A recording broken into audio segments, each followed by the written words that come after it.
continuamos en Vladimir a la Una con el gobernador del estado Lara, Henry Falcón.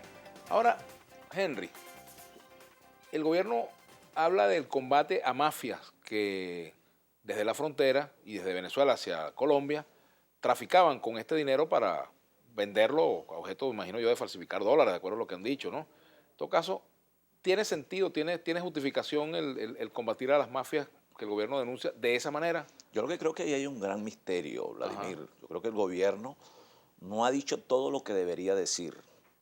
Y la población, por supuesto, no cree todo lo que ha dicho el gobierno. Eso de que son 6.000 millones o 6 millardos de bolívares en billetes. Lo primero que uno se pregunta es, bueno, ¿y las fronteras y el control entonces de los cuerpos de seguridad del Estado? Porque no es fácil, Vladimir, si tú haces una sumatoria, pero también pesas la cantidad de ese dinero, ¿cómo hizo ese dinero para llegar? Estamos hablando de la mitad Del circulante. del circulante del país, del billete de más alta denominación Sí. en el país. Si eso está ocurriendo, ¿cómo es que el gobierno se percata de eso ahora? Lo otro es, Vladimir, ¿cómo es eso de que 72 horas sin que se espere la posibilidad de que entre en vigencia el nuevo cono monetario? O sea, Y ¿cuál otra es el cosa que yo apuro me del pregunto, ¿qué gobierno? van a hacer con esos billetes que recolectan? ¿Los van a destruir? ¿Qué va a pasar? Bueno, ¿Va a ser pública esa destrucción? ¿Qué va a pasar con eso? Pero no solamente eso, Vladimir. Así como está sucediendo, otra pregunta que habría que hacerse, eso está sucediendo con los billetes de 100. Supuestamente, así lo alega el gobierno. Y lo pone entonces en cabeza de unas mafias. Unas mafias, supuestamente uno escucha las declaraciones del ministro de Interior y Justicia, y él habla de unos billetes en el exterior que en el momento que haya un indicio de recuperación en Venezuela regresarían esos billetes, cosa que no lo cree nadie. Lo otro es que recientemente hemos asistido a una situación muy compleja también de comportamiento del bolívar o de la divisa frente al bolívar.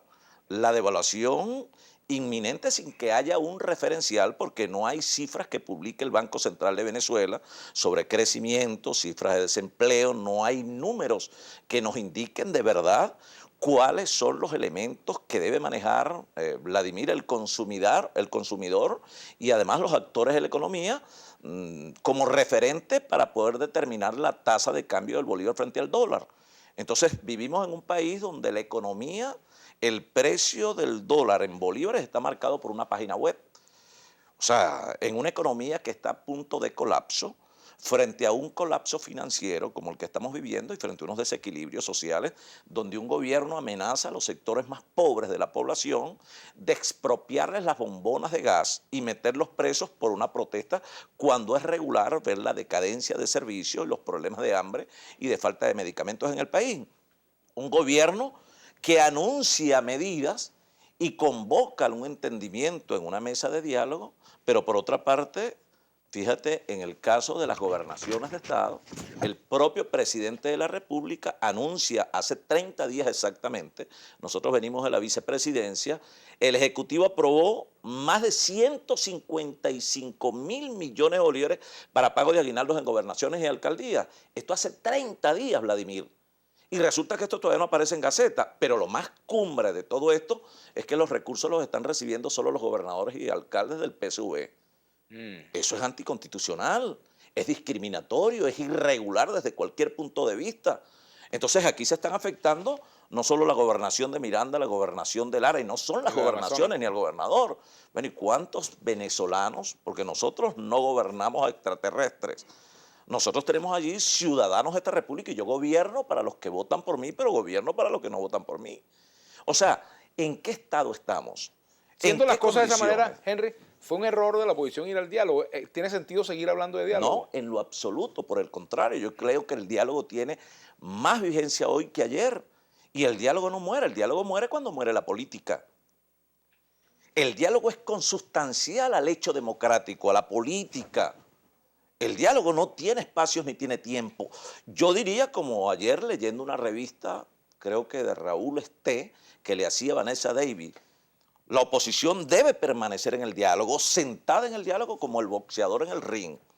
Mientras más golpes, más sentado estoy en el diálogo. Y más que diálogo, nosotros hablamos de un acuerdo político. de un verdadero entendimiento, Vladimir, para que a través de un acuerdo político podamos concertar en un gobierno de transición. Pero un acuerdo político con el gobierno. Bueno, ¿Y tú Vladimir, crees que el gobierno va a pactar una transición para salir del bueno, gobierno? Vladimir, ¿y qué queremos? Entonces que la Pero eso es factible. Pero Vladimir, y la irracionalidad de los hechos, en el cierre del segmento anterior hablábamos, si aquí no tenemos una decisión política, porque ciertamente la resolución del problema económico pasa por una decisión política, Vladimir, y la decisión política no es otra que un acuerdo. Yo decía, de cara al diálogo y la intermediación del Vaticano, decía, yo prefiero un diálogo en paz, sincero y con resultados, así debería ser, lo prefiero con la intermediación del Vaticano que un diálogo después de un baño de sangre, Vladimir, y con la bota de sectores que sabemos normalmente terminan tomando las decisiones frente a las incapacidades políticas para poder resolver los problemas de la gente. Yo lo prefiero. Y el diálogo, hoy más que nunca, más que diálogo, repito, entendimiento y negociación, Vladimir, para una transición pacífica, en paz, para que esa transición dé lugar a un gobierno de unidad nacional que pueda abordar los problemas, Vladimir, de las distorsiones de la economía, pero especialmente los desequilibrios en materia social. ¿Cómo puede la oposición ir de manera exitosa al diálogo si se están notando muchas contradicciones en su seno? Unos están de acuerdo con el diálogo, otros no están de acuerdo. El documento que salió de la última, el primer documento que salió del diálogo firmado conjuntamente contiene un conjunto de términos que causaron mucho malestar también.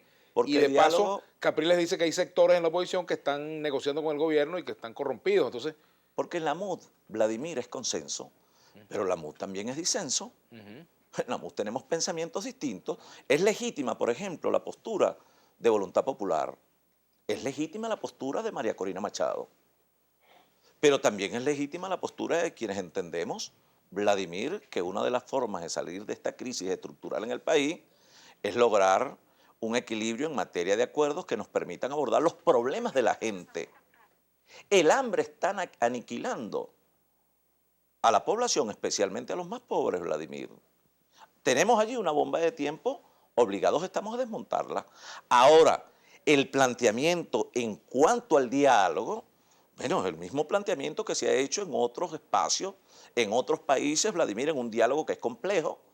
El diálogo no es lineal, todos sabemos, el diálogo son marchas y contramarchas.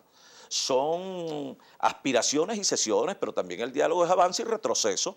Lo que no podemos, Vladimir, es entender que aquí entonces debemos abordar el camino de la anarquía, del desorden, el camino de la tragedia, Vladimir, porque alguien que me presente una solución distinta al acuerdo racional, que puede ser en un diálogo progresivo, y no un diálogo determinante, como fue el caso recientemente del gobierno de Colombia con la guerrilla, y el diálogo incluso que adelantó, decía el embajador chileno, el diálogo de túneles entre el gobierno de los Estados Unidos con el gobierno de Cuba. ¿Por qué nosotros no podemos lograr acá acuerdos para este desorden, esta anarquía que tenemos en el país por falta de gobierno? tenemos es una que hacer una necesidad pausa. imperativa. Vamos a seguir conversando con Henry Falcón. Creo que hay un tuit por aquí.